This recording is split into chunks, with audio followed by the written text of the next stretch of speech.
Puis il a fallu que tu te rendes au bout jusqu'à Ouais. penser à t'enlever la vie pour que Oui. tu aies un genre de wake-up call. Ouais, c'est ça. Quand je suis tombée dans ma dépression après avoir quitté mon ex de 6 ans, je me suis retrouvée dans une relation extrêmement toxique avec un gars qui faisait beaucoup de cocaïne. Les deux, on était sur le party.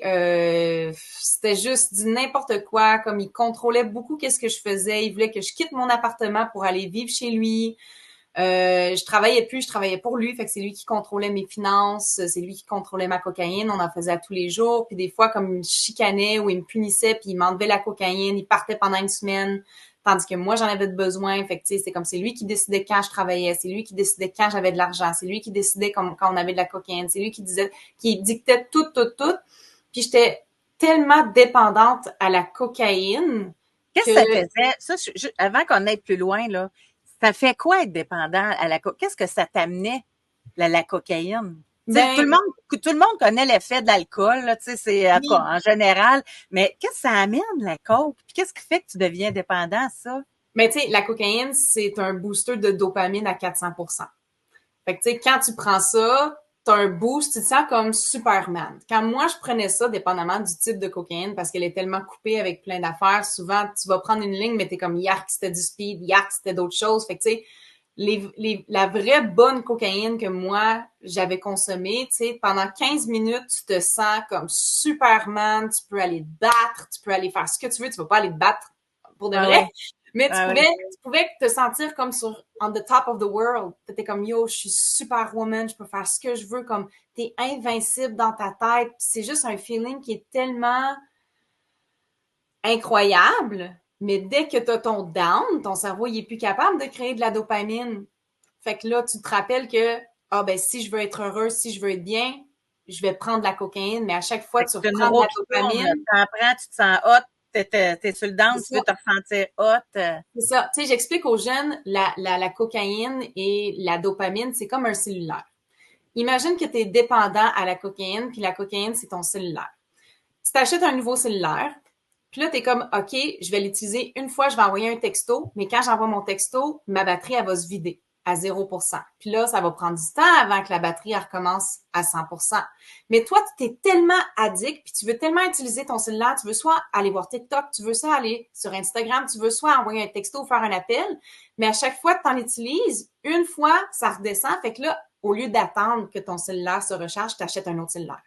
Puis tu achètes un autre cellulaire. Puis tu achètes un autre cellulaire.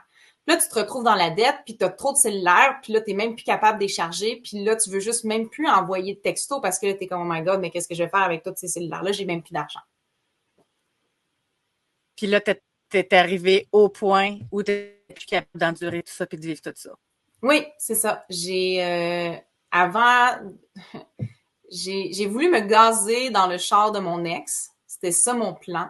J'avais fait ma liste, pas ma liste, mais ma lettre de suicide. Mais avant d'y arriver là, tu sais, je consommais de la cocaïne à tous les jours. Je consommais un 3,5 de poudre par jour. Tu sais, je consommais en cachette. J'ai vendu tous mes meubles parce que mon ex voulait plus m'en donner. J'ai vendu littéralement tous mes meubles pour m'acheter de la cocaïne.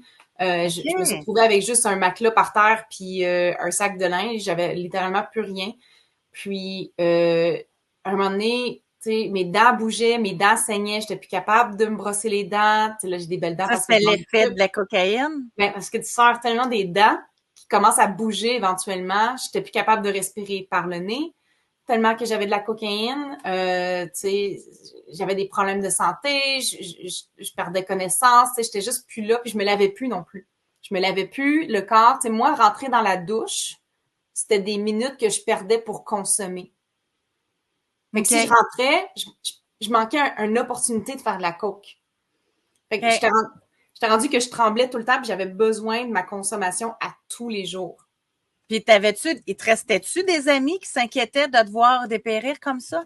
J'avais T'en presque as-tu plus qui t'ont d'amis, dit, mais Gabi, ça va-tu? mais j'étais bonne menteuse. Tu sais, j'étais bonne menteuse, je leur faisais croire que tout était beau, tu sais, que j'étais sous contrôle, tu sais, le monde, j'étais bonne pour cacher que je consommais, mais le monde le voyait. Tu sais, moi, dans ma tête, je suis comme, ah, personne va s'en rendre compte, mais à un moment donné, quand t'es comme genre de même, tu sais, Ouais, je ouais. pensais que j'étais assez intelligente pour le cacher, mais dans mon visage, puis mes manies, ça paraissait.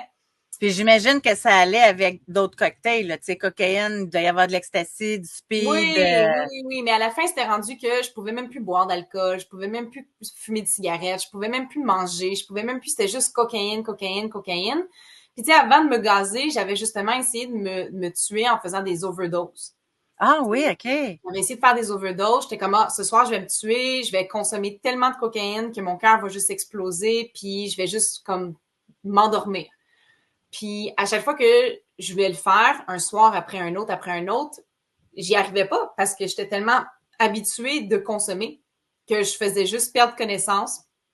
Le lendemain, je me réveillais puis j'étais juste comme bon, ben ce soir c'est la bonne. Ce soir, je vais réessayer. Ce soir, je vais mélanger ça avec ça, avec ça, avec ça. Puis après une semaine, avoir essayé de me tuer en faisant des overdoses, il y avait plus rien qui fonctionnait. J'étais comme bon, je veux pas me couper les veines, c'est un peu messy, je veux juste m'endormir. J'étais tellement dans la douleur intérieure et mentale que je voulais juste m'endormir. Fait que là, Puis c'était constamment dans ta tête, là. tout le temps, tout le temps. Puis j'avais décidé que j'allais attendre que mon ex revienne pour prendre son troc, parce que c'était un troc de construction, il y avait des tuyaux, il y avait plein d'affaires, puis que j'allais attendre qu'il s'endorme pour le faire pendant la nuit, pour que lui, il puisse me trouver le lendemain. Parce que je voulais que lui, il soit responsable, parce que c'était sa faute si j'étais rendue là dans ma vie. Tu sais, j'étais pas prête à prendre aucune responsabilité, que je suis restée avec lui, puis j'ai dit oui, puis j'ai fait ça. Tu sais, c'est lui qui m'a amené là, c'est lui qui m'a amené dans la coke. Fait que j'étais prête à me tuer dans son char en me gazant. Puis je voulais qu'il me trouve, je voulais que la police soit appelée, je voulais que lui soit dans la merde parce qu'il y avait de la coke de cachet dans la maison, tu sais, puis il faisait des affaires croches. Fait que au moment que je me suis levée pendant la nuit puis que j'étais prête à me tuer, moi qui n'ai jamais cru en Dieu de toute ma vie et qui a grandi dans une famille catholique portugaise qui a été enfant de cœur, c'est à ce moment-là que j'ai vu une lumière. Puis quand tu dis lumière, c'est quoi? C'est une lumière très éblouissante que tu vois rien sauf de la lumière. Puis c'était tellement éblouissant que je suis tombée par terre à genoux. Puis c'est là que j'ai entendu une voix. C'est moi qui je croyais pas à Dieu. J'étais ben non, c'est impossible. Dieu il n'existe pas s'il est pour me faire souffrir comme ça. C'est impossible. J'ai été athée pendant des années. Puis là j'ai entendu une voix très claire en me disant Gabi, ça vaut pas la peine que tu meurs. Ça vaut pas la peine que tu te suicides. Tu as une belle grande destinée qui va arriver. Il faut juste que tu ailles chercher de l'aide. Puis à ce moment-là, j'ai senti une chaleur intérieure qui m'a comme rentré en dedans. Ça a fait partir mon ego, ça a fait partir mon orgueil. Puis je me suis dit, OK, je vais faire ça avant de mourir. Je vais aller chercher de l'aide. Puis c'est là que j'ai été chercher de l'aide. Puis tu t'y es prise comment? J'ai été voir mes parents. Mes parents qui... Je parlais plus à mes parents, ils me faisaient plus confiance, puis mes parents, ils avaient comme un peu genre abandonné en disant ben gars, on essaie de l'aider, puis à chaque fois qu'on essaie de l'aider, elle recule, elle s'éloigne, elle veut pas, on va juste la laisser tranquille. Quand elle va être prête, on va être là pour elle, puis c'est ça qui s'est passé. Tu sais, j'ai été les voir en été, en juillet, puis ils étaient en train de se baigner, j'arrive là, toute maganée, pas capable de respirer du nez, des boutons partout, la peau dégueulasse, toute maigre, toute blanche. Puis je leur ai dit j'ai besoin d'aide, j'ai besoin d'aller en rehab. Puis mon père était comme c'est quoi ça rehab? J'étais comme en maison de rétablissement. Il était comme ah enfin mes deux parents étaient comme enfin Là, ils t'ont enfin. cru, là. Ils t'ont cru. Ils savaient que tu étais Oui. sérieuse, là. Là j'ai dit là j'ai besoin d'aide. J'ai besoin d'aide. Fait qu'on a été chercher toutes les affaires que j'avais chez mon ex, mon matelas, mes vêtements, tout le peu de choses qui me restaient. Puis c'est ça. J'ai fait mon Hey, ça detox. devait être quelque chose, eux autres, hein, de vivre ça, ce moment-là, là. Mes parents, ils ont tellement de la résilience, là, comme mes parents, là, c'est eux les vrais Superman. Comme aujourd'hui, je les regarde, puis je suis comme, vraiment, j'ai fait ça, là. Vous êtes tellement bons de m'aimer encore aujourd'hui, puis d'avoir cru en moi, même quand je vous ai fait des menaces de mort, puis je vous ai fait du mal, puis, tu sais, j'ai vraiment été la pire des personnes, puis encore aujourd'hui, vous m'aimez, peu importe qu'est-ce qui va se passer. Je suis comme, ça, c'est de l'amour d'un parent.